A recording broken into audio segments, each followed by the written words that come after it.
नमस्कार दोस्तों, मैं राम भारद्वाज आपका स्वागत करता हूं आपकी शानदार जानदार जबरदस्त मूल विधि कक्षा में, जहां पर हम आज बीएनएस के अगले भाग को देखने वाले हैं। और आशा करता हूं आप सब बहुत अच्छे होंगे, स्वस्थ होंगे, मस्त होंगे, प्रसन्न होंगे। धारा 2 को हम लोग समझ रहे हैं, जिसमें विभिन्न परिभाषाओं को, विभिन्न डिफिनेट डेफिनेशंस को एक्सप्लेन किया गया है। और यहां से आगे बढ़ने के बाद धीरे धीरे हम बीएनएस को समझना चालू कर देंगे। आशा कर रहा हूं आप सब अच्छे होंगे। आप सभी का स्वागत है, वंदन है, अभिनंदन है। हाँ, मैं थोड़ा सांवला या काला लग रहा हूँगा, तो इससे ज्यादा मतलब आप लोग टेंशन नहीं लीजिएगा। हाँ, धारा कैसे याद करें, पहले पढ़ लें, पहले कॉन्सेप्ट समझ लें।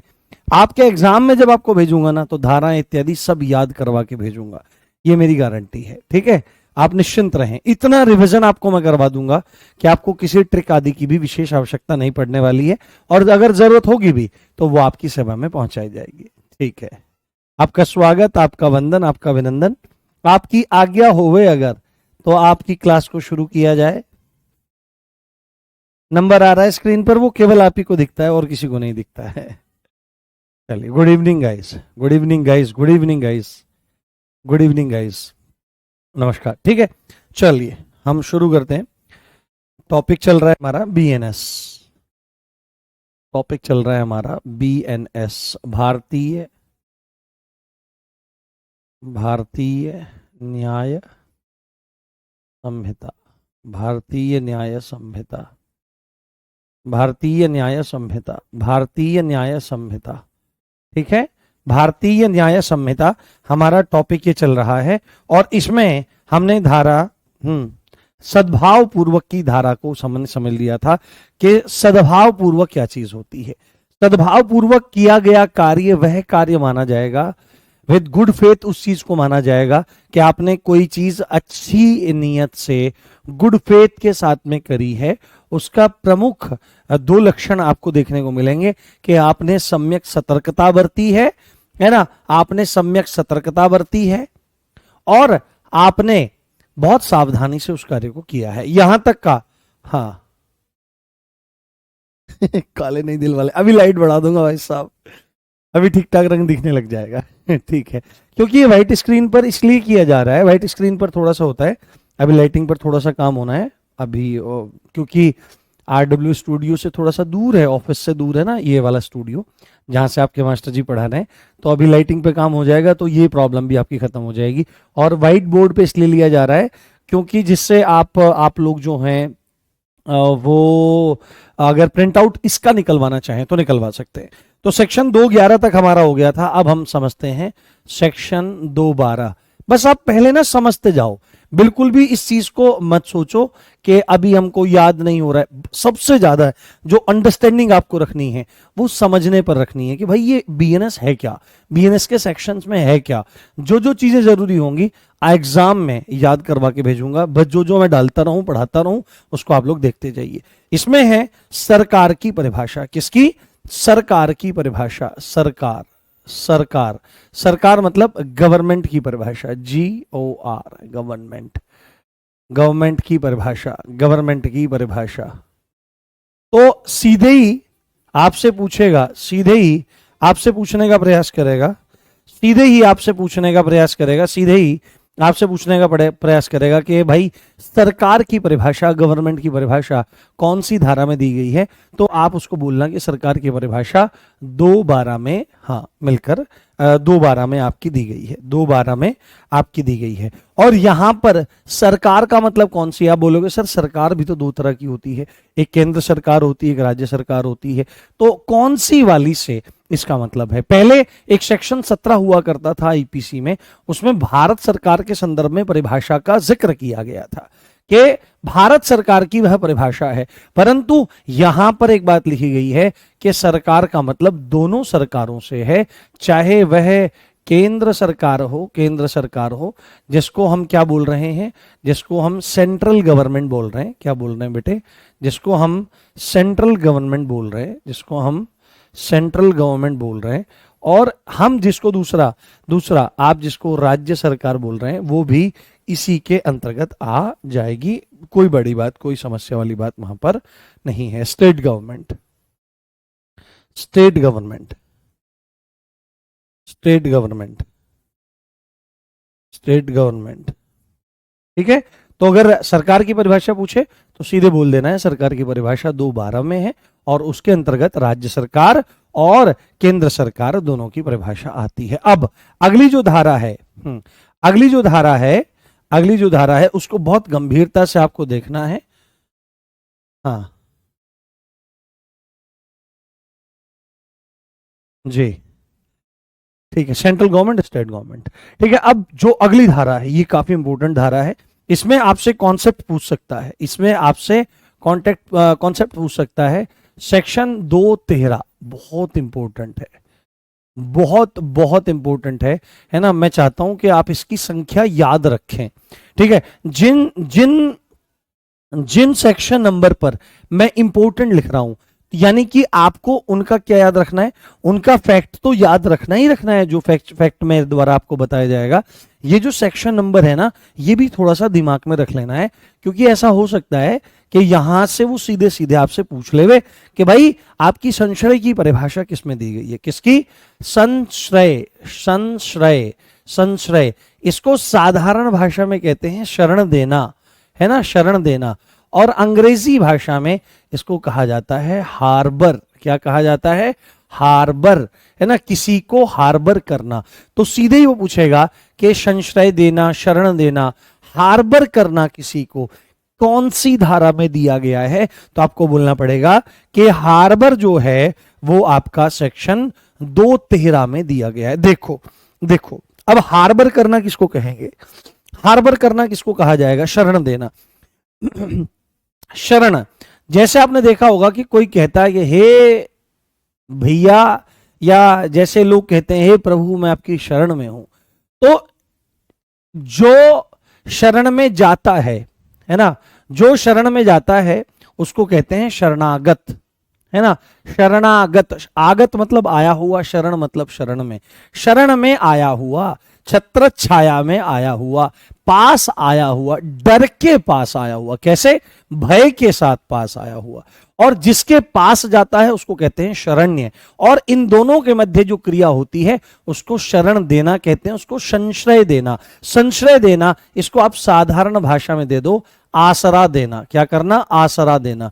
तो अब अगर सामान्य भाषा में हम इसको देखेंगे तो सामान्य भाषा में शरण देने के अलग अलग मायने हो सकते हैं, परंतु अगर हम कानून की भाषा में इसको देखेंगे तो शरण देने का मतलब है कि किसी अपराधी को सहारा देना। और किसी अपराधी को आप कैसे सहारा दे सकते हो? तो अगर कोई आपके पास भाग के आया कि भाई मुझे बचा ले यार, मेरे पीछे पुलिस पड़ी हुई है, तो आप बोलोगे क्या मदद करूं भाई मैं तेरी? तो वो कहता है कि यार मेरे रहने की व्यवस्था कर दे, मेरे खाने पीने की व्यवस्था कर दे, मेरे लिए तू वाहन की व्यवस्था कर दे जो मैं थोड़ा जा सकूं यहां से, मेरे लिए रिवॉल्वर पिस्टल की व्यवस्था तू कर दे, मेरे लिए एम्युनिशन गोला बारूद की व्यवस्था कर दे तू।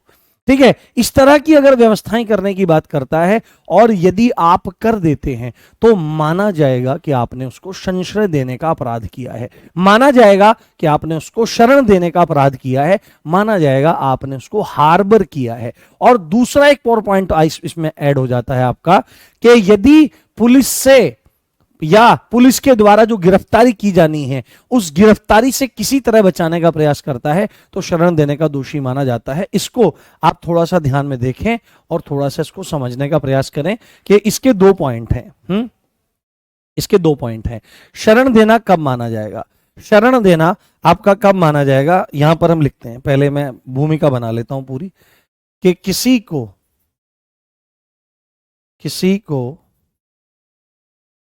संश्रय, शरण या आसरा देना माना जाएगा,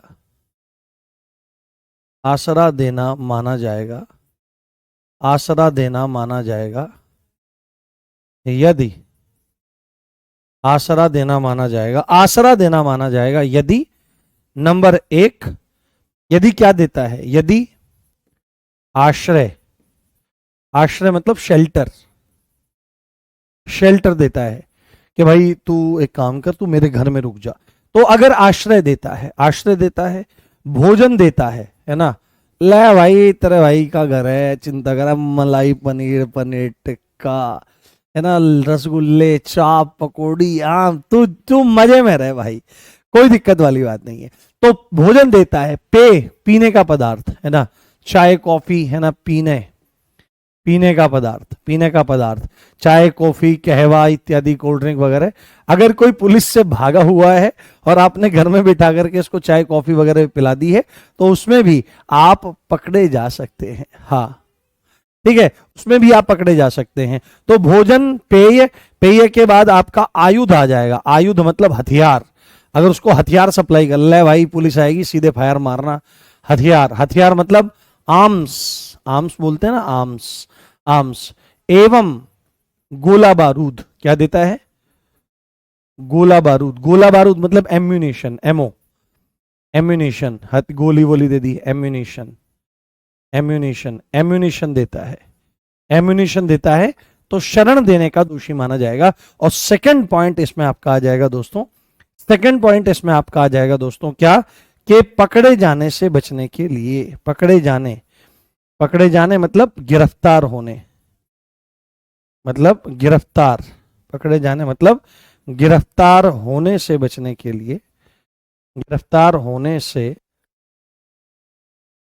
बचने के लिए, गिरफ्तार होने से बचने के लिए सहायता करता है,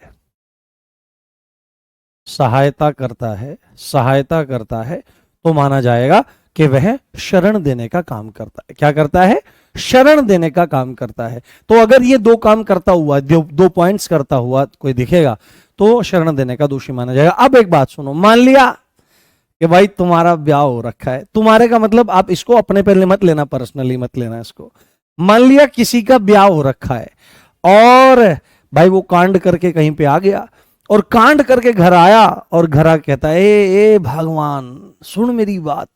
हाँ जी कहो जी, आज तो मैं बहुत बड़ा काम करके आया हूँ। क्या करके आए हो? तो ऐसे ऐसे चोरी डकैती लूट वगैरह। महाराज आप काम करके नहीं आए हो, आप कांड करके आए हो।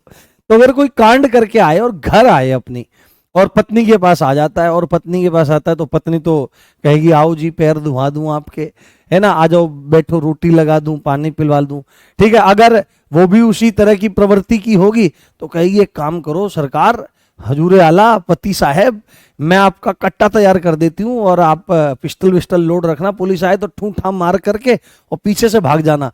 तो यानी कि वो सारे काम कर सकती है, ये पत्नी अगर है तो वो ये सारे काम कर सकती है। तो एक इंपॉर्टेंट पॉइंट इसमें आपको नोट करना होगा प्यारे, कि पत्नी, है ना, अगर पति का मामला है तो पत्नी, और पत्नी का मामला है तो पति, दोनों एक दूसरे को बचाने का काम करेंगे कि नहीं करेंगे? बिल्कुल करेंगे। तो यहां पर आपको लिखना है पति अथवा पत्नी शरण देने के दोषी नहीं माने जाते हैं। अगर ये काम पति पत्नी करें एक दूसरे के लिए, तो वो शरण देने के दोषी नहीं माने जाएंगे, क्योंकि स्वाभाविक रूप से ऐसा हो जाएगा। शरण देने के दोषी, शरण देने के दोषी नहीं माने जाएंगे, शरण देने के दोषी नहीं माने जाएंगे, शरण देने के दोषी नहीं माने जाएंगे। ये बहुत इंपॉर्टेंट पॉइंट है, इसको ध्यान रखना, और ये अच्छा है काफी। ठीक है, क्लियर हो गई बात आपको? समझ में आ रही है? नहीं सर मैं तो पब्लिक बुला लूंगी, नहीं ऐसा नहीं होता है। हाँ हाँ, अगर बेटे को शरण देती है माँ, तो फिर इसमें आ जाएगी। पति पत्नी का मामला अलग है। एक एक एक हमने देखा था, चलो नहीं बताते ना, कक्षा का समय फिर इधर उधर जाता है, और पढ़ाने का रहता है, ज्यादा पढ़ाने पे ज्यादा ध्यान देते हैं। हाँ, फिर एक किस्सा कभी बाद में बताएंगे। उसके बाद सेक्शन 214 आ जाता है, सेक्शन 214 आ जाता है। खूब आनंद से पढ़ो, खूब प्रेम से पढ़ो। सिलेबस वेलेबस तो पता नहीं आपने कितने पूरे किए होंगे आज से पहले, सच्ची दिल की बात है, और आपको भी पता है सिलेबस तो आपने पता नहीं कितने पूरे करे होंगे। ये मूल विधि जो पढ़ रहे हो ना, वो ज्ञानवर्धन के लिए पढ़ो, ऐसे सोच के पढ़ो यार, देखें मूल विधि में क्या चीज है, लोग कानून में क्या पढ़ते हैं, देखें जिंदगी भर काम आएगी चीज। इस तरह से आप जब पढ़ोगे किस चीज को, तो उसको पढ़ने में रस भी आएगा, आप आनंद भी उसका लोगे, और उस समझ में भी आएगा, और वो गहरा टिकेगा, बहुत दूर तक टिकता है वो। जब हम परीक्षा के लिए कोई चीज पढ़ते हैं तो घबराहट होती है, तो घबराहट नहीं, ज्ञानार्जन के लिए अध्ययन करना चाहिए, बाकी काम तो अपना आप हो जाते हैं। तो सेक्शन 14 जो है वह क्षति की परिभाषा, क्षति, क्षति को अंग्रेजी में कहते हैं इंजरी, इंजरी की परिभाषा, है ना, इंजरी, इंजरी, इंजरी को क्या कहते हैं? नुकसान। बहुत सारे लोग नुकसान को नुस्कान बोलते हैं, मेरा तो नुस्कान हो गया, तो यानी कि कान क्या हो गया? नुस हो गया। नुस हो गया, नुकसान। नुकसान की परिभाषा, नुकसान की परिभाषा यहां पर दी गई है। जैसा मैंने आपको बताया था कि अपराध होने के लिए, ऑफेंस होने के लिए, क्राइम होने के लिए 4 मेजर कंपोनेंट्स की नीड है, 4 आवश्यक तत्व वहां पर होने चाहिए। पहला, ह्यूमन बीइंग होना चाहिए। दूसरा, उस ह्यूमन बीइंग के माइंड में क्रिमिनल इंटेंशन होना चाहिए, यानी आपराधिक मनस्थिति उस व्यक्ति की होनी चाहिए किसी भी चीज को लेकर के। तीसरा पॉइंट, उस आपराधिक मनस्थिति को आगे बढ़ाने के लिए वो कोई क्रिमिनल एक्ट करे, और उस क्रिमिनल एक्ट से, पॉइंट नंबर 4, उस क्रिमिनल एक्ट से क्या हुए? सोसाइटी को या किसी ह्यूमन बीइंग को कोई इंजरी होवे। तो ये चारों के चारों पॉइंट्स अगर मिल जाते हैं तो वो एक ऑफेंस कहलाता है, वो एक आपका अपराध कहलाता है। तो यहां पर उसी क्षति की बात हो रही है। तो आपसे पूछेगा कि क्षति की परिभाषा, इंजरी की परिभाषा कहां पर है, तो आपको बोलना पड़ेगा 2:14 में है। और क्षति, क्षति कितने प्रकार की होती है, तो आपको बोलना पड़ेगा there are 4 types of injuries, है ना? देयर आर 4 टाइप्स, कितने? 4 types, 4 types of injuries. There is 4 type of injuries, है ना? यहां पर क्या लिखो? क्षति के 4 प्रकार हैं, क्षति के 4 प्रकार हैं। किसी को 4 प्रकार का नुकसान मैक्सिमम हो सकता है। नंबर 1, शारीरिक क्षति। कौन सी बेटे?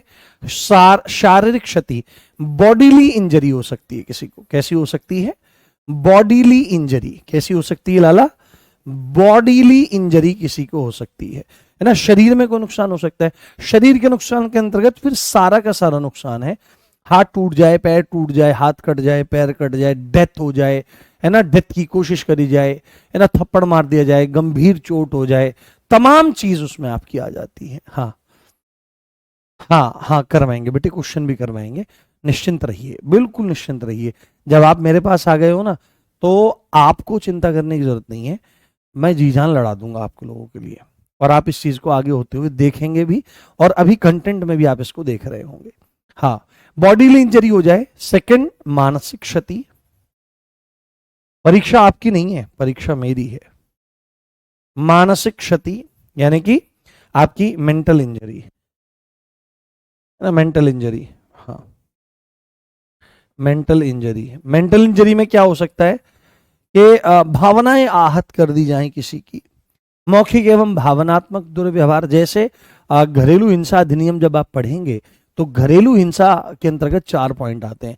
अगर किसी महिला के साथ में 4 तरह का दुर्व्यवहार या एब्यूज हो रहा है तो माना जाएगा उसके साथ में डोमेस्टिक वायलेंस हो रहा है। पहली बात तो शारीरिक एब्यूज, बॉडीली एब्यूज, मार पिटाई हो रही है, लाठी डंडे बेल्ट खींची जा रही हैं, ऐसी स्थितियां हैं, आज भी महिलाओं के साथ हैं।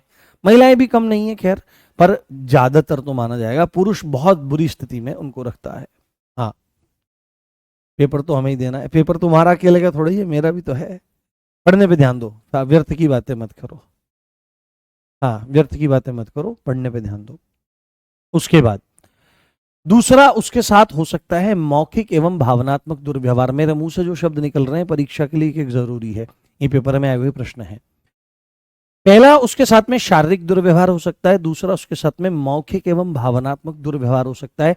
यदि किसी महिला को उसके ससुराल में यह कहा जाता है कि तेरी माँ ने यही सिखाया है तुझे, ए तू तो गरीब घरों की है, अरे तू तो कमीण घरों की है, ठीक ऐसे है ना, तुम तो कमीणों के घर की है, तूने कहा देखो वहां कछुनाए देखो अपने घरा, यहाँ चाय भर भर के डोंगा पी रही, तो तूने अपने घर को कछुनाए देखो।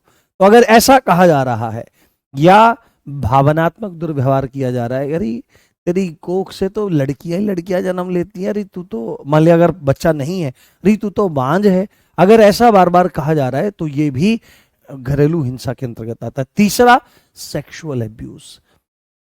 सेक्सुअल एब्यूज बहुत खतरनाक है, इसीलिए कहा जाता है कि बिटियाओं को पढ़ना चाहिए। बहुत सारे दरिंदे ऐसे होते हैं समाज में, बड़े साधारण रूप में दिखाई देते हैं, बड़े साधारण रूप में, हाँ हाँ, उनसे बढ़िया कोई नहीं। बाल भगत जी है ना, बुगला भगत है, और रात्रि में जब वह कक्ष में पहुंचते हैं तो महिलाओं के साथ कैसा लैंगिक दुर्व्यवहार वो करते हैं, वो मैरिटल रेप तक की श्रेणी में चला जाता है। सेक्सुअल इंटरकोर्स वो करते रहते हैं और उस समय मारते रहते हैं थप्पड़, ऐसे ऐसी स्थितियां आप अखबार में थोड़ा देखें, उनको समझें। और चौथा आपका आ जाता है आर्थिक दुर्व्यवहार। अगर खर्चे पानी के लिए भी पैसा नहीं देता है तो ये उसमें आपका आ जाएगा। ठीक है, ये चीज मानसिक क्षति आपकी हो जाएगी। तीसरा इसमें हो जाएगा आपका ख्याति, ख्याति की क्षति। ख्याति की क्षति, ख्याति क्या होता है? ख्याति होती है रेपुटेशन,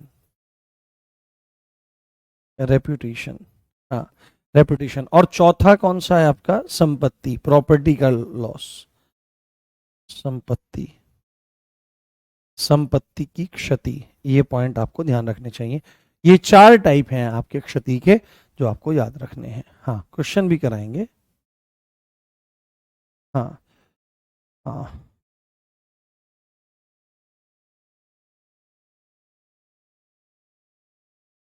हम्म, बहुत बढ़िया, बहुत बढ़िया, कोई दिक्कत वाली बात नहीं है। ठीक है, चलें आगे बढ़े, बहुत अच्छी बात है। चलिए उसके बाद सेक्शन, सेक्शन आपका 216, सेक्शन आपका 216, ये पूछा जा सकता है, कुछ इंपॉर्टेंट है। इसमें है न्यायाधीश की परिभाषा।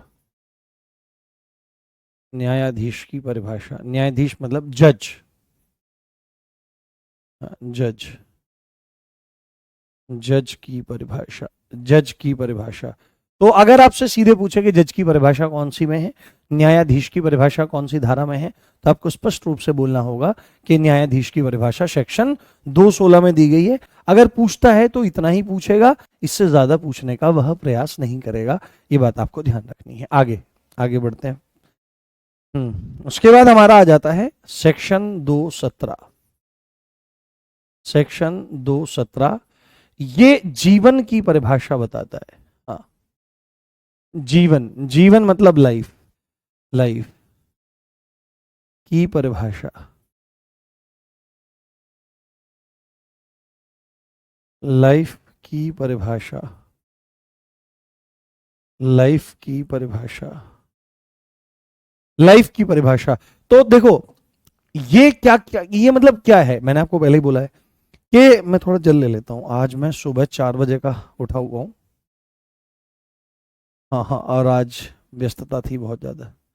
2:15, हाँ, जरूरी नहीं है 2:15, सारी चीजें नहीं पढ़ानी है। हाँ, 2:15, हाँ 2:15 जरूरी नहीं है उतना ज्यादा। हम्म फिर से बताएं।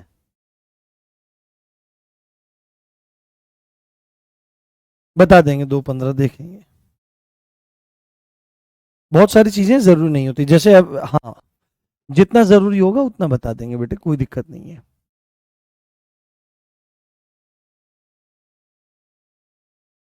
हम्म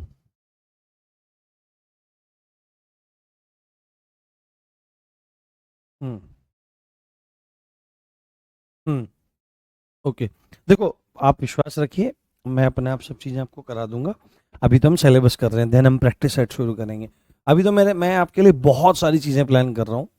आप मूल विधि के लिए निश्चिंत हो जाओ। आप आरडब्ल्यू पे हो, आप आरडब्ल्यू पर हो तो बिल्कुल निश्चिंत हो जाओ।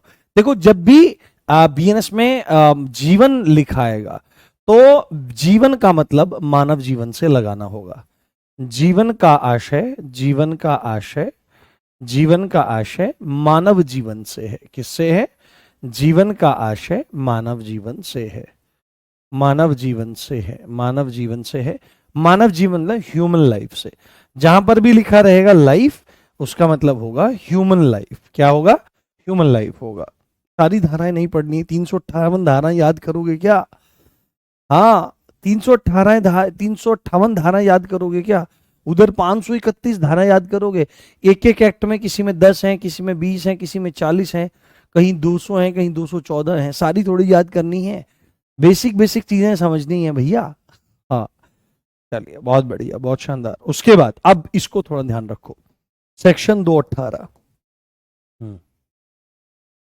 Section 218 local law. हमने पढ़ा था ना, आपका कि जो बीएनएस है वो किस पर लागू नहीं होगी, वो लागू नहीं होगी किसी भी स्पेशल लॉ पर, है ना, यानी प्रभावित नहीं करेगी, उसको इफेक्ट नहीं करेगी, ठीक है, उसको इफेक्ट नहीं करेगी, उसको इंपैक्ट नहीं डालेगी वो, ओके, उसको इंपैक्ट नहीं डालेगी। Special law, law regarding to railway, law regarding to OPM यानी कि रेलवे संबंधित हो गया, कैटल ट्रेसपास हो गया, अफस्पा टाइप हो गया, कि विशेष जो अधिनियम है उन पर असर नहीं डालेगी। और हमने पढ़ा था लोकल लॉज, स्थानीय, जैसे पार्किंग फाइन्स, जैसे वाटर यूसेज, आपका के पानी का बहुत ज्यादा यूज अगर कोई कर रहा है तो उससे रिलेटेड सारी की सारी चीजें वहां पर आपको रखनी है। हाँ हाँ ठीक है, यहां पर तो 218 में आपका क्या है, स्थानीय विधि, ये ध्यान से देखना है आपको।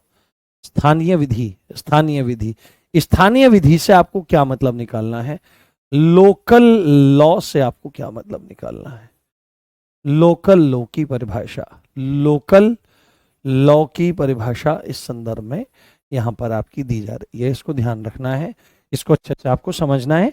सीधे ही ये धारा इंपॉर्टेंट आपके लिए हो सकती है, तो थोड़ा सा इसको अपने दिमाग में रखें। 18 से लोकल, है ना, कि 18 साल की उम्र में बच्चे लोकल में घूमते रहते हैं बिना माँ बाप से पूछे। हाँ, अभी ये सजा वाली बात हम यहां पर नहीं कर रहे हैं। हाँ, अभी यहां पर सजा के संदर्भ में बात नहीं कर रहे हैं, यहां पर हम केवल अभी शुरुआत कर रहे हैं। जब सजाओं की बात वहां पर होगी जहां पर हम अपराधों का जिक्र करेंगे, जहां पर हम लोग अपराधों का जिक्र करेंगे वहां पर हम चीजों को देखने का प्रयास करेंगे। तो यहां पर ऐसा लिखो, ऐसी विधि, ऐसी विधि या ऐसा लॉ जो देश के किसी विशिष्ट भाग, देश के किसी विशिष्ट भाग में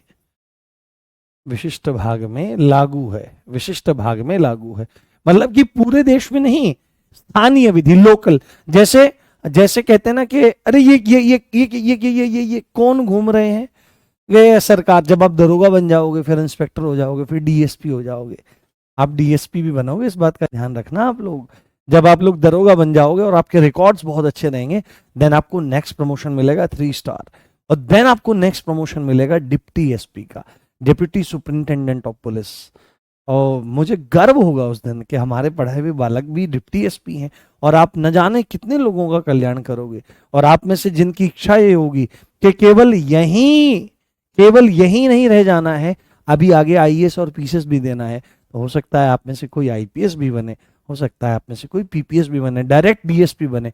तो डायरेक्ट डीएसपी का जो प्रमोशन होता है, जो डीएसपी आप लगते हैं पीसीएस के थ्रू, उनका हाईएस्ट प्रमोशन आईपीएस तक चला जाता है, वो एसपी एसएसपी तक चले जाते हैं।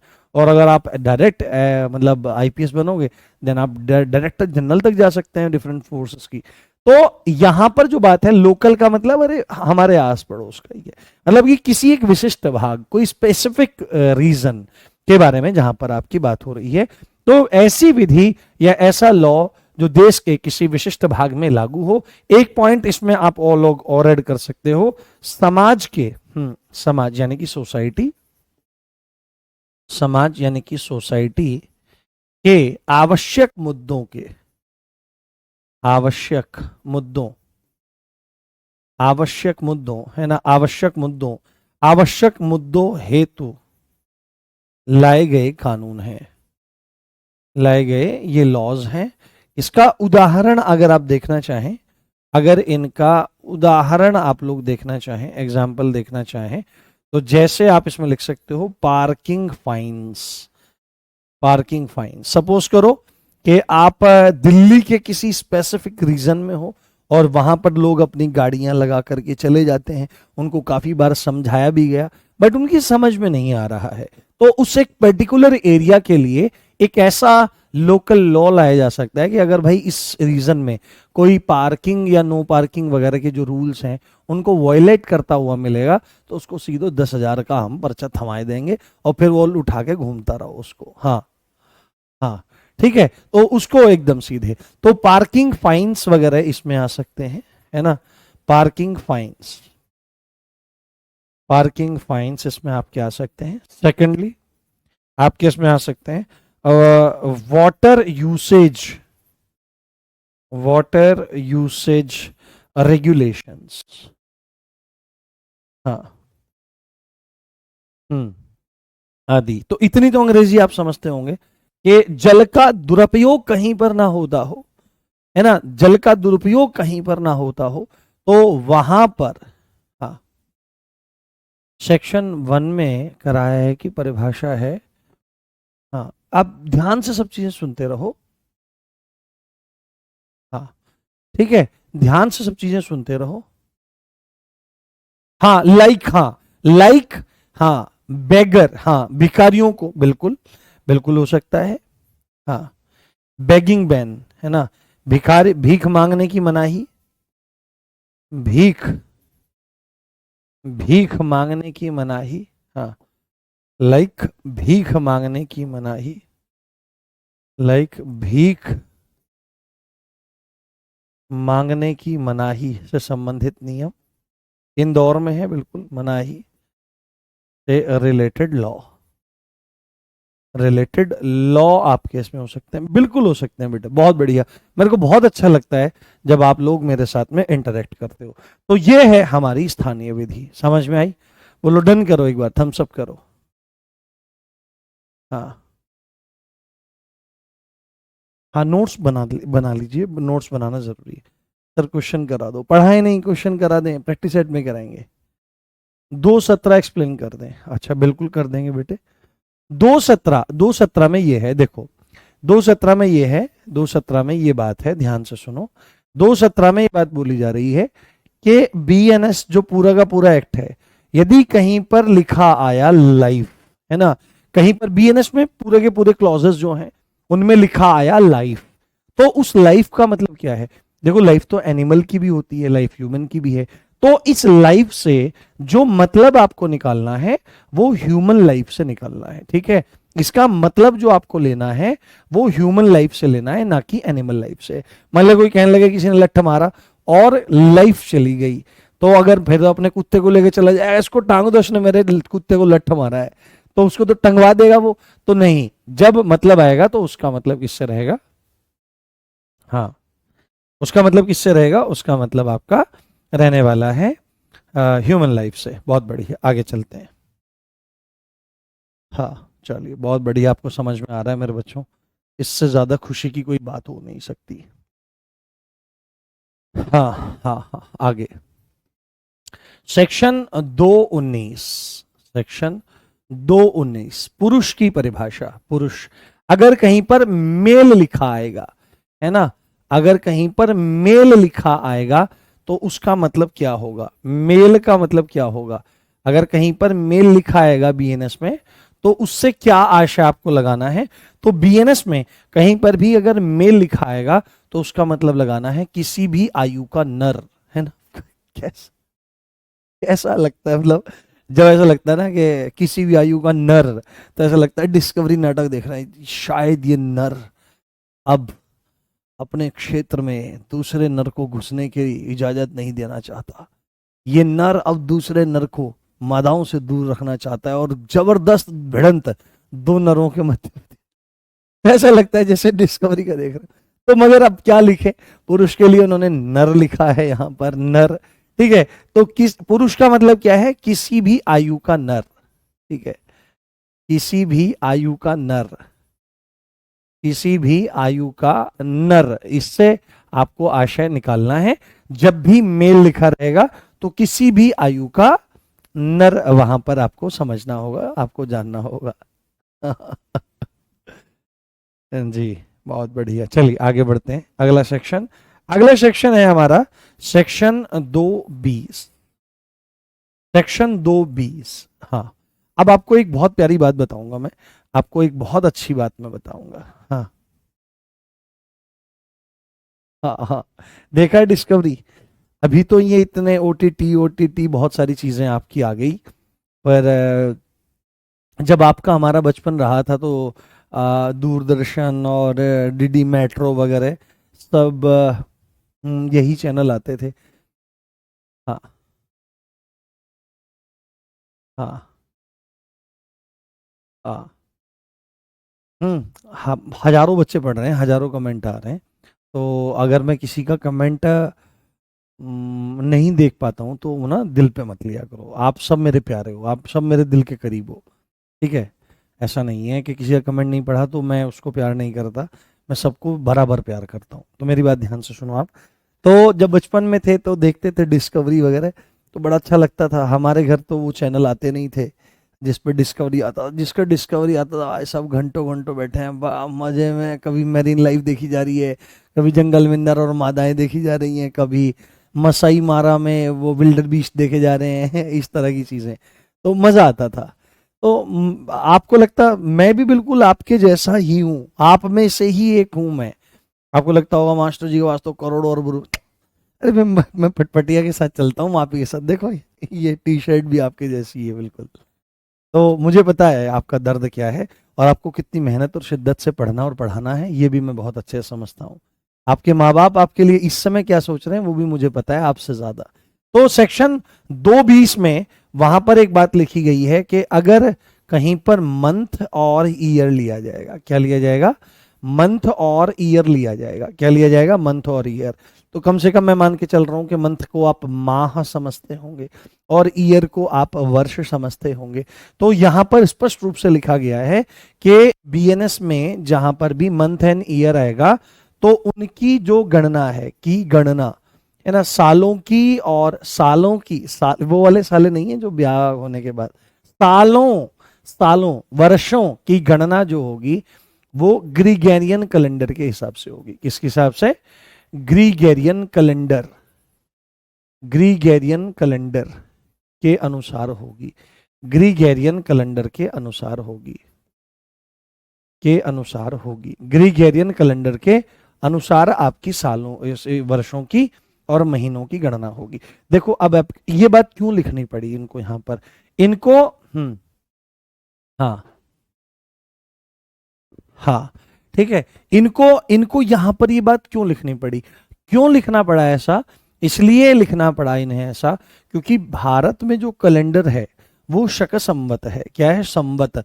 संवत जो शब्द होता है, देखो ध्यान से समझो मेरी बात, जानना चाहिए। देखो मैं आपको एक बात बताऊं, आपकी राजनीतिक विचारधारा कुछ भी हो आप रखिए, कोई दिक्कत नहीं। आपकी आध्यात्मिक विचारधारा जो भी हो आप रखिए, कोई दिक्कत नहीं है। आपकी धार्मिक विचारधारा जो भी हो, चाहे आप हिंदू धर्म से संबंध रखते हो या मुस्लिम से, या सिख हो, ईसाई हो, जैन हो, पारसी हो, बौद्ध हो या नास्तिक भी हो, आप जो भी रखिए मेरे लिए तो बिल्कुल फाइन है। क्योंकि आप जो भी विचारधारा रखते हो बढ़िया है, उसको बढ़िया से प्रैक्टिस करो। ठीक है। सबसे बड़ी कमी क्या है कि हम एक दूसरे पर आक्षेप लगाने लगते हैं कि हम तो बढ़िया में तुम घटिया में हो। अरे नहीं, अगर हमारी बढ़िया है तो हम उसको इतने अच्छे से प्रैक्टिस करें कि उसके टॉप पर पहुंचे। ये बात है। तो आप किसी भी तरह की विचारधारा को रखते हो, अपने लिए कभी भी ज्ञान के दरवाजे बंद मत करना। क्योंकि जब हम अपने लिए ज्ञान के दरवाजे बंद करते हैं तो एक तरह से हम अपनी खाई खुद खोद रहे होते हैं, हम अपनी कब्र खुद खोद रहे होते हैं। हमेशा नई नई चीजों को एक्सेप्ट करना चाहिए, विनम्र रहना चाहिए। क्या पता ऐसा हो कि हम किसी झूठ में जी रहे हो और हम विनम्र बन के ज्ञान का रास्ता खोल रहे हैं, तो क्या पता हमको कोई अच्छी बात पता लग जाए।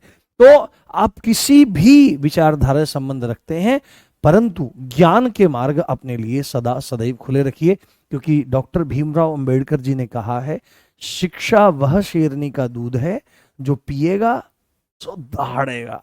तो दहाड़ना है, ज्ञान दहाड़ता है। तो आपको एक बात पता होनी चाहिए, वैसे सामान्य उसमें कहा जाता है वर्ष, परंतु अगर आप हिंदी हिंदी यानी कि मतलब भारत के कैलेंडर के हिसाब से देखो तो संवत कहा जाता है। ईयर को क्या कहते हैं? संवत कहा जाता है। और आपको एक बात पता होनी चाहिए कि भारत में जो भारत का ऑफिशियल कैलेंडर है वो कौन सा है? वो शक संवत है। क्या है? शक संवत है। और आपको एक चीज पता होगी, कि भारत में हिंदू लोगों की तादाद ज्यादा है, तो हिंदू लोगों की तादाद ज्यादा है तो हिंदू लोग जो अपने पर्व उत्सव इत्यादि मनाते हैं वो पंचांग के आधार पर मनाते हैं। मैं दिखाने का प्रयास करूं यदि पंचांग यहाँ पर होवे, और ज्यादातर लोगों के घर में वह मिल जाता है, क्योंकि हमको अभी देखो क्या चल रहे हैं, श्राद्ध पक्ष चल रहा है, हम अपने पूर्वजों को याद करते हैं, उनके स्मरण में कुछ भोजन इत्यादि देते हैं, गाय को, कुत्ते को और कौवे इत्यादि को ऐसे दान दक्षिणा देते हैं।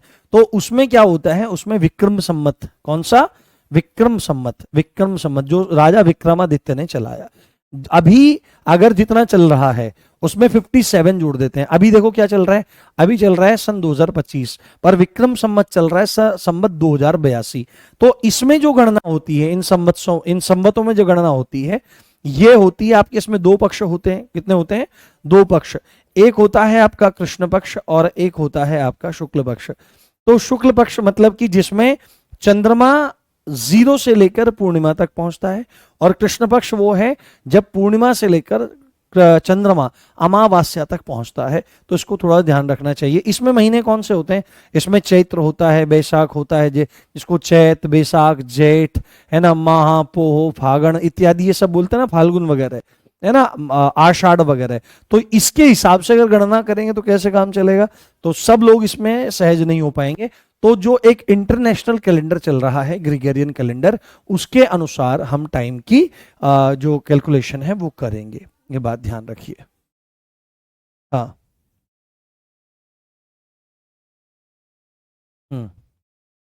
चलिए बहुत बढ़िया। हाँ हाँ हाँ हाँ, ठीक है, चलिए बहुत बढ़िया। अब ध्यान से सुनना है अगली धारा। अगली धारा क्या कहती है, अगली धारा कहती है सेक्शन 221, सेक्शन 221। मुझे एक बात बताओ, मुझे एक बात बताओ, चल का विलोम क्या होता है, बताना।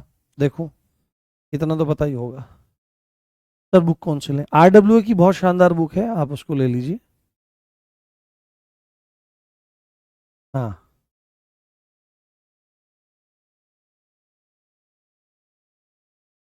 हाँ, सर आज पढ़ने का मन नहीं कर रहा है। हाँ, एक दिन अगर आप नहीं पढ़ते हैं तो आपका कॉम्पिटिटर आपसे आगे निकलता है। सीट्स मात्र 4543 हैं और फॉर्म भरे गए हैं लगभग 16.5 लाख। समझ जाओ। चल का उल्टा क्या होता है, अचल होता है। बहुत बढ़िया, बहुत शानदार। चल ये कौन सा है, जैसे कहते हैं ना कि भाई क्या हाल है तेरे, तो कुछ लोग तो होते हैं वहां बढ़िया बढ़िया, कुछ लोग एटीट्यूड में घूमते रहते हैं, चल चल, ये वाला चल नहीं है, ये चल और अचल। अगर इसको हम देखें तो इसको जंगम भी कहा जाता है, पता है आपको, जंगम कहा जाता है, और इसको स्थावर भी कहा जाता है। स्थावर मतलब जो स्थित है। तो यहां पर आपको ध्यान रखना है, यहां पर जो सेक्शन 221 है, ये क्या है आपका, ये आपकी चल संपत्ति है। क्या है, चल संपत्ति, चल संपत्ति, चल संपत्ति। इसी को आप जंगम संपत्ति कह सकते हो। क्या कह सकते हो, जंगम संपत्ति। और अंग्रेजी भाषा में अगर आप इसको लिखना चाहो तो मूवेबल, है ना, मूवेबल ना, मूवेबल प्रॉपर्टी या मूवेबल एसेट, मूवेबल एसेट के बारे में या प्रॉपर्टी के बारे में आप इसको बोल सकते हो। क्या तुम में से कोई बता सकता है कि चल संपत्ति कौन कौन सी होती है, एक दो बातें लिख करके मेरे को बता सकते हो क्या कमेंट सेक्शन में, ये सर चल संपत्ति ये होती है। जी शिवांगी अग्रहारी जी, कहिए। अचल, अचल मतलब अ मतलब नहीं, चल मतलब चलता है, जो चलता नहीं है, एक जगह स्थिर रहता है, स्थित रहता है, स्थावर है, एक जगह बैठा हुआ है, हिलता नहीं है, भूबद्ध है, जमीन के साथ में जुड़ा हुआ है, उसको कहते हैं क्या। हाँ देखो, हाँ जैसे कार हो गए, वाहन हो गए, हाँ पैसा हो गया। नहीं, जमीन, जमीन कहीं चलती है क्या, हेलो, हाँ भाई आज हमारा शिमला रोड वाला प्लॉट जो है ना वो आगरा रोड पे शिफ्ट हो गया है अपना आप ही। हाँ, चल मतलब जो एक जगह से दूसरी जगह चला जाता है, उसको चल कहा जाता है, चल संपत्ति। तो यहां पर क्या बात लिखी गई है, देखो कितने अच्छे से परिभाषा दी गई है चल संपत्ति की, जंगम संपत्ति की, मूवेबल प्रॉपर्टी, कितनी बढ़िया परिभाषा दी गई है। पहली बात तो बोली गई है भूमि, भूमि मतलब लैंड। ठीक है, अब आप बोलोगे मास्टर जी ये कौन सी बात है, मास्टर जी ये कौन सी बात है, क्या जमीन भी कहीं पर चलती होगी? अरे भाई, जब चिड़िया उड़, तोता उड़ में भैंस उड़ सकती है, तो यहां पर चल संपत्ति में भूमि क्यों नहीं आ सकती? धैर्य रखिए। जो बीएनएस कार हैं, जो बीएनएस को बनाने वाले हैं, उन्होंने कितने सुंदर ढंग से चल संपत्ति की व्याख्या करी है, मूवेबल प्रॉपर्टी के बारे में बात करी है। उन्होंने बोला है भूमि, भूमि मतलब लैंड, और दूसरी बात उन्होंने बोली है वे चीजें, वे चीजें, वे चीजें जो भूबद्ध हैं, वे चीजें जो भूबद्ध हैं, भूबद्ध मतलब अटैच्ड टू लैंड है। क्या है? Attached to land, attached to land है ना, अटैच्ड टू लैंड है। ये दो चीजें इसको ध्यान में देखना है।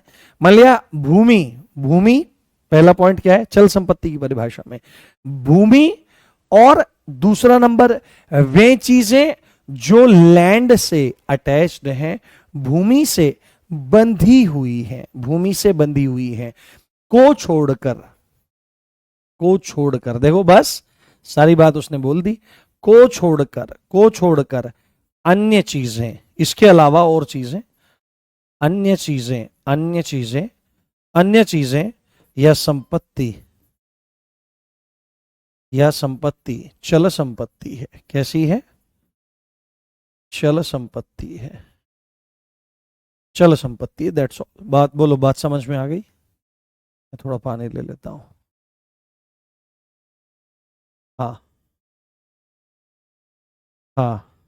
जय भीम मेरे भाई, जय भीम। अपने को कोई बाध्यता नहीं है। हाँ, हाँ।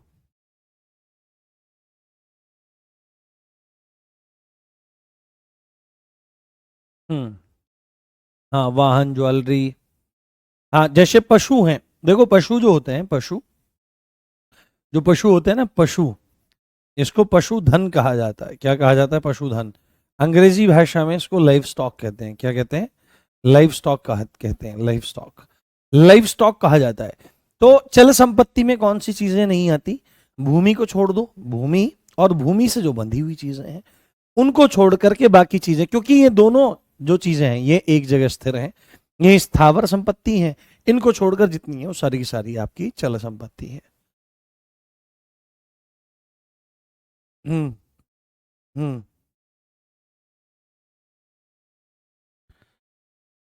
हाँ। हम्म।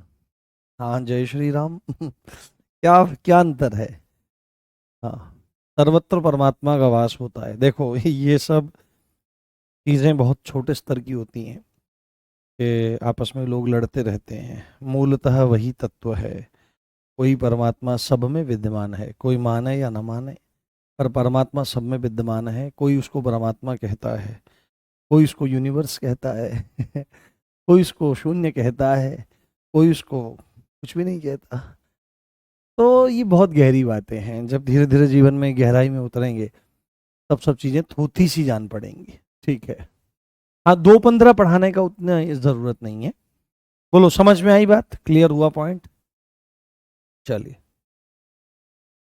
ठीक है, बहुत बढ़िया, आगे बढ़ते हैं, आगे बढ़ते हैं। उसके बाद सेक्शन 222, सेक्शन 222, सेक्शन 222 वचन, वचन की परिभाषा है। वचन, वचन जो होता है, पढ़ते हो ना हिंदी में, ममतेश सर ने पढ़ाया होगा वचन, वचन को मतलब नंबर, नंबर की परिभाषा, नंबर, नंबर की परिभाषा, वचन की परिभाषा नॉट सो इम्पोर्टेंट, शायद ही पूछी जाए, कोई जरूरी नहीं है, बट फिर भी आपकी नॉलेज के लिए मैं चीजों को पढ़ाने का प्रयास कर रहा हूं।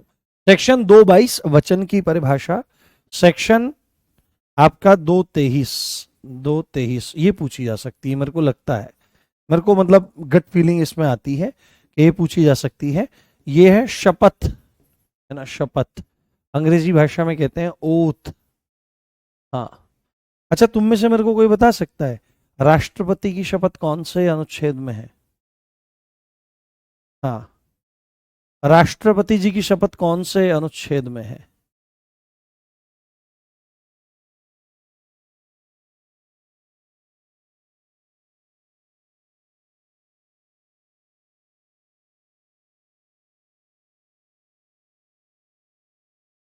हम्म,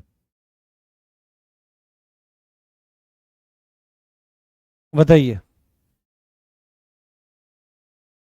हम्म, कुछ पढ़ते भी हो नहीं, सबके अलग अलग आंसर आ रहे हैं। तुम यूपीएससी की तैयारी कर रहे हो, वाह जी वाह। ए दंडवत आप सबको प्रणाम, दंडवत प्रणाम आप सबको। कोई 60 बता रहा, कोई 361, कोई 72, कोई 69, कोई 59, कोई 52। एक काम करना देवताओं देवियों, आज इस बात को लिख लेना, ये बहुत इंपॉर्टेंट सेक्शन है। बताना मेरे को कल आकर के ये कौन सा है, मैं पूछा करूंगा आपसे एक एक सेक्शन, और देखूंगा तुम बताते हो नहीं बताते हो। शपथ की परिभाषा, कि शपथ की परिभाषा सीधे पूछेगा कि शपथ की परिभाषा बीएनएस की कौन सी धारा में है, तो आपको बोलना पड़ेगा बीएनएस की सेक्शन 223 में शपथ की परिभाषा आपकी दी गई है। उसके बाद लो, मोस्ट इंपोर्टेंट सेक्शन, सेक्शन 224, उसको भूलना मत। मैं लिख रहा हूं इसको, this is most most most important है, प्लीज इसको रट लेना, है ना, प्लीज इसको रट लेना। हालांकि एक शिक्षक होने के नाते, है ना, हालांकि कुछ आता जाता तो मेरे को है नहीं, ठीक है, गुरुजनों की कृपा है, और उसी कृपा से थोड़ा बहुत मैं पढ़ा लेता हूँ। पर शिक्षक होने के नाते ये रट लेना जो शब्द है, ये मेरे लिए बिल्कुल उपयुक्त नहीं है। और आपको मैं बताऊं, रट लेना है इसका मतलब क्या कहने का प्रयास मैं कर रहा हूं, कि ये आपके लिए बहुत जरूरी हो सकता है। सीधे ही पेपर में पूछेगा, अपराध की परिभाषा कौन सी धारा में है। अपराध, अपराध मतलब ऑफेंस, ऑफेंस की परिभाषा, ऑफेंस की परिभाषा, ऑफेंस की परिभाषा, ऑफेंस की परिभाषा सीधे पूछेगा अपराध की परिभाषा कौन सी धारा में है, तो आपको बोलना पड़ेगा अपराध की परिभाषा सेक्शन 224 में दी गई है, सेक्शन 224 में दी गई है। और सीधे सीधे यहां पर इन्होंने क्या बोला है, सीधे सीधे क्या बोला है इसमें, कि इस संहिता, क्या बोला है बेटे, इस संहिता, इस संहिता यानी कि बीएनएस, इस संहिता के अंतर्गत, इस संहिता के अंतर्गत, अंतर्गत, अंतर्गत, ठीक है, ये बहुत बार गलती हो जाती है अंतर्गत में, अंतर्गत को अनरतगत पढ़ा जाता है, अनरतगत, तो ये वर्तनी के अंतर्गत आ जाता है हिंदी में, तो उसको थोड़ा सा ध्यान रखना चाहिए कि अंतर्गत। तो इस संहिता यानी बीएनएस के अंतर्गत अध्याय 3 को छोड़कर, अध्याय 3 यानी कि चैप्टर 3 जिसमें बचाव दिए गए हैं, यानी कि गलती से अपराध हो गया है, इंटेंशन नहीं थी। अपराध अपराधी कब माना जाएगा, जब उसमें आपराधिक मनस्थिति, जो मैंसरिया है, क्रिमिनल माइंडसेट, यानी कि आपका दुराशय अगर उसमें ऐड रहेगा, तभी वह अपराध माना जाएगा। तो अब अध्याय 3, अध्याय 3 का नाम क्या है लाडले, अध्याय 3 का नाम है साधारण अपवाद, साधारण अपवाद, साधारण अपवाद इसमें आपका आ जाता है ना, इसमें आपका इसी को बचाव कहा जाता है, इसी को छूट कहा जाता है, और इसी को जनरल एक्सेप्शंस कहा जाता है, जनरल एक्सेप्शंस कहा जाता है, जनरल एक्सेप्शंस को आपका कहा जाता है। तो इस संहिता यानी बीएनएस के अंतर्गत अध्याय 3 जिसका नाम साधारण अपवाद, साधारण भाषा में उसको बचाव या छूट बोला जाता है, और जनरल एक्सेप्शंस कहा जाता है को, है ना, और और कुछ अन्य धाराओं को छोड़कर, और कुछ अन्य धाराओं को, कुछ अन्य धाराओं को, कुछ अन्य धाराओं को छोड़कर इस संहिता, इस संहिता के विरुद्ध, अगेंस्ट किए गए एक्ट, किए गए एक्ट या कार्य अपराध हैं, अपराध हैं, अपराध हैं, दैट्स ऑल, दैट्स ऑल। बात समझ में आई? हम्म, इज दैट क्लियर? बोलो, बात समझ में आई?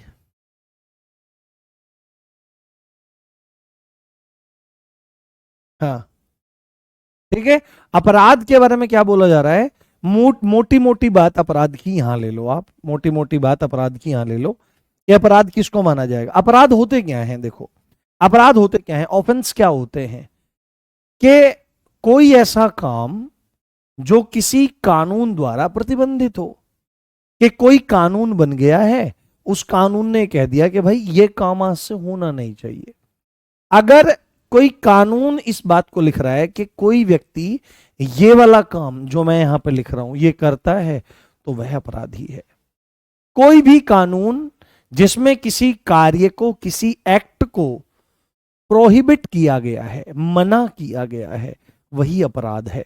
और सीधे सीधे section 224 of BNS, 224 of BNS क्या कहता है कि इस एक्ट संहिता के अगेंस्ट कोई भी जो काम किया जाता है वो अपवाद है। बाकी कुछ चीजें यहां पर छोड़ दी गई हैं कि अध्याय 3 चैप्टर 3 जो जनरल एक्सेप्शंस हैं उनको छोड़कर बाकी कुछ गिनी चुनी धाराएं इधर उधर और हैं, उनको छोड़ करके बाकी सारी चीजें जो इस एक्ट के अगेंस्ट की जाएंगी वो ऑफेंस कहलाएंगी, अपराध कहलाएंगी। Is that clear? Thumbs up करके बता दो। हाँ, क्लास लेने का अपराध। हाँ, बताइए, कल बताना मेरे को आप। हाँ, बताओ, थम्स अप करके बताओ, मजा आया? समझ में आ रहा है नहीं?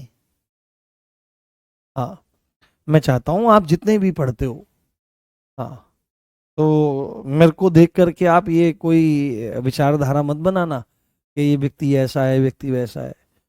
मेरी सम विचारधारा है, समन्वयवादी विचारधारा मेरी है। तो खूब प्रसन्न रहना। आप कोई भी आओगे, सीधे मेरे हृदय से लगने का आपको अधिकार है, ठीक है? पैर वैर छूने का नहीं, सीधे हृदय से लगने का सबको अधिकार है। अब जैसे लड़कियां कहेंगी तो आपको सिर पे हाथ रखाने का अधिकार है, बिटिया की तरह से, लाली की तरह से हाथ रखाने का, छोटी बहन की तरह से हाथ रखाने का अधिकार है, ठीक है? चलिए ठीक है, तो आपकी कक्षा आज पूरी होती है और बच्चे अच्छे से हम पढ़ेंगे। और मैं कल कोशिश करूंगा कि आपको प्रश्न भी लेकर के मैं आपके पास आऊं। हाँ, जितने भी जख्म हैं मेरे दिल पर, किसी ने क्या खूब कहा है कि भाई यार तेरे ना यहाँ पे हृदय के आसपास, दिल के आसपास कुछ जख्म से हो रहे हैं। तो कहाँ भाई, कहाँ? देखने को, हाँ हाँ हाँ, ये कैसे लगे? तो उसने सीधे ही कहा, जितने भी जख्म हैं मेरे दिल पर। तो भाई कैसे हुए बता, तो आगे इतनी एक ही पंक्ति सुनाएगा क्या? तो जितने भी जख्म हैं मेरे दिल पर, दोस्तों के लगाए हुए हैं। दोस्तों से, क्योंकि दोस्त ही शत्रु बनकर के सदा साथ रहते हैं।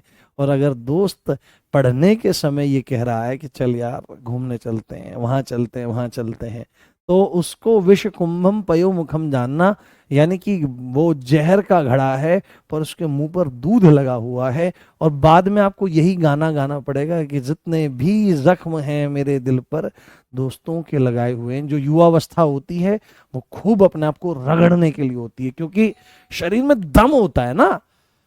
थोड़ी देर सो जाओ, घंटा भर, पुनः रिचार्ज हो जाती है बॉडी। तो ये जो लक्ष्य है ना यूपीएसआई का, ये पूरा होना है, इस बात का ध्यान रखना। ये कंधे सजने हैं सितारों से, नहीं तो लाठी रखी है यही टपाटप लगेगी। ठीक है, मिलते हैं कल इसी अच्छी बात के साथ। आप देख रहे थे मुझे, मेरा नाम है राम भारद्वाज, भूलिएगा नहीं। जय हिंद, जय भारत, नमस्कार, love you all guys, bye.